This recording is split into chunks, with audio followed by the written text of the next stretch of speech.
Salam habatus anak-anak. Hidupku bagi Kristus. Mari kita berdoa. Bapa dalam kerajaan surga, terima kasih untuk berkat kasih Tuhan kepada kami. Dan saat ini kami akan belajar firman-Mu. Kiranya Tuhan menolong kami untuk kami boleh mengerti akan kebenaran firman-Mu. Dalam nama Tuhan Yesus kami berdoa dan bersyukur. Amin. Nah anak-anak, saat ini kita belajar habatus dari Matius 27 ayat 27 sampai 31. Ya, anak-anak, apakah kalian pernah diolok-olok atau diejek oleh teman-teman? Nah, kira-kira bagaimana rasanya ya kalau diejek ya? Nah, pasti sedih dan marah ya. Nah, dan Tuhan Yesus pun pernah mengalami hal itu. Tetapi selama Tuhan Yesus dihina dan diolok-olok, Tuhan Yesus tidak pernah melawan. Tidak pernah marah kepada orang yang mengolok-oloknya. Setelah Tuhan Yesus dicambuk, serdadu-serdadu wali negeri membawa Tuhan Yesus ke gedung pengadilan. Lalu mereka memanggil seluruh pasukan berkumpul sekeliling Tuhan Yesus. Nah, apa yang mereka lakukan terhadap Tuhan Yesus? Nah, mereka melepaskan pakaian Tuhan Yesus dan memakaikan jubah ungu pada Tuhan Yesus. Jubah ungu biasanya dipakai oleh bangsawan atau raja, tetapi para serdadu itu memakaikan jubah ungu bukan karena mereka menjadikan Tuhan Yesus sebagai raja, melainkan karena mereka ingin mengolok-olok Tuhan Yesus. Lalu mereka menganyam sebuah mahkota duri, dan duri itu diambil dari tanaman semak-semak duri yang ada di sekitar situ. Mereka membuat mahkota duri dan menancapkannya ke kepala Tuhan Yesus. Nah, kita bisa bayangkan betapa sakitnya tertancap oleh banyak duri di sekeliling kepala. Tapi Tuhan Yesus menahan rasa sakit itu, padahal Ia tidak pernah berbuat dosa.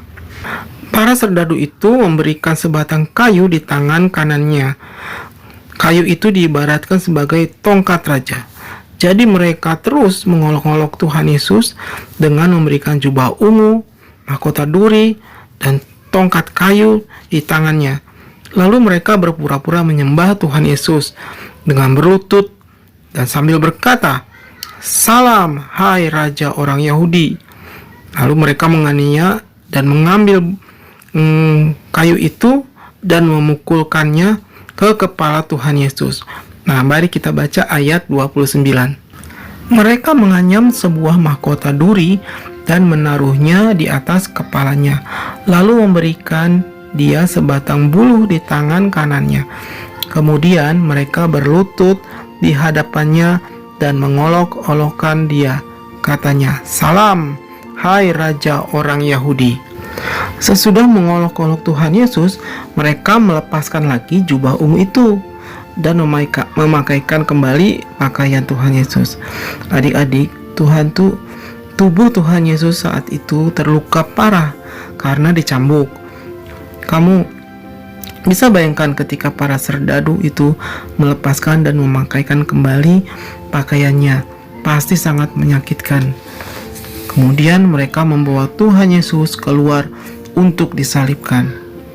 Nah anak-anak, Tuhan Yesus mengalami penderitaan yang bertubi-tubi sejak malam hari di Taman Getsemani.